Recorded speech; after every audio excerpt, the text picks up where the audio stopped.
पाकिस्तान के बीच में युद्ध छिड़ चुका है। क्या होगा अगर ये एक फुल ब्लोन वॉर में तब्दील हो जाएगा? कुछ युद्धान्मादी लोग, वॉर मॉन्गर्स, वो आके आपको भड़का रहे करेंगे और तुम अपनी जान दे रहे हो बॉर्डर पे। अब युद्ध होता है, आर्मी तो इनकी छोटी ही है, पैसे भी नहीं युद्ध करने के, जनरल हेडक्वार्टर्स पैनिक कर जाता है, वो और किसी तरीके से भारतीय सेना को रोक नहीं पा रहे, तो वो वहां पर न्यूक्लियर वेपन चला दे। समस्या अब ये है कि छोटे से छोटा भी जो न्यूक्लियर वेपन होता है ना, 10 किलोटन बोल रहा हूँ, ये 10 किलोटन इतना होगा कि 1 किलोमीटर के रेडियस में, दायरे में रेत तक को पिघला करके शीशा बना देगा। इंसानों को छोड़ दो, माइक्रो ऑर्गेनिजम्स तक मर जाएंगे, मिट्टी के और हवा के। कितना भी छोटा वो टैक्टिकल वेपन होगा, और टैक्टिकल वेपन चलाना पड़ेगा क्योंकि न्यू फर्स्ट यूज पॉलिसी भी नहीं है, और जमीन जा रही है, लाहौर जा रहा है। मुंह क्या दिखाओगे पाकिस्तानियों को? सेना का वर्चस्व गया तो मरता क्या ना करता, वो अपने दम्भ में आकर के चला देगा। और अगर वो बटन दबाएगा तो भारतीय सेना के भी जवान जो आगे बढ़ रहे थे, वो दसियों हजारों में शहीद होंगे। 200, 400, 500 की बात नहीं, जो बचेंगे उन तक भी जो न्यूक्लियर रेडिएशन है वो पहुंचेगा, भारी क्षति होगी।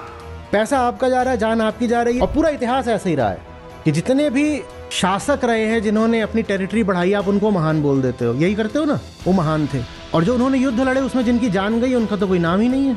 उन युद्धों में जिनकी जान गई उनका कोई नाम है? इतने सिविलियंस अभी मर गए हैं, जम्मू में, पुंछ में, पंजाब के सीमावर्ती गाँवों में इतने मरे हैं, उनके नाम पता है आपको? नहीं पता है, उनका कोई नाम नहीं है। वो आप हो, द कॉमन मैन। हाँ, हमें महान बनना है, हाँ हमें जीतना भी है, हाँ सीमा पार से दुष्टता होती है, हमें उस दुष्टता को हराना भी है, निश्चित रूप से हराना है, पर बुद्धि के साथ, विवेक के साथ।